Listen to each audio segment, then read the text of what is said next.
Happy Crafternoon! Welcome to the Craftbox Girls Studios. We're so excited to host Testors Crafternoons over the next few weeks. I'm about to grab the team and we're going to be using Testors marbling medium to create some fancy chargers for Thanksgiving. Let's go ahead and get started. So the whole team is here and you can tell we're already having a lot of fun. The jokes are already rolling, but we're excited to get started with Crafternoon.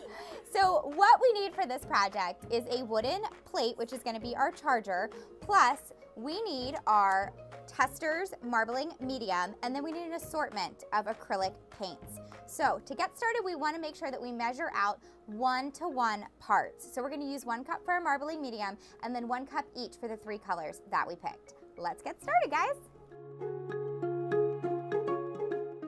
Now that our marbling medium is all mixed into our acrylic paint, it's time for the fun part. You guys ready? Yeah. All right, let's pour some paint and create the perfect marbled chargers. Let's do it. Okay, ready? Put your hands under your plate and then just start moving it around.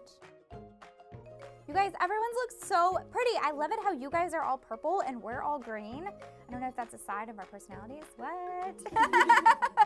I love it. Okay, so I think our first Crafternoon was a success. How about you guys? Yeah. Right? This is so fun. We were already talking about how excited we are to do the next one. Okay, so we're gonna let these guys dry for 24 hours and then we'll get to see what they really look like. Okay, so stay tuned for Crafternoon next week. We've got another fun Thanksgiving craft coming your way.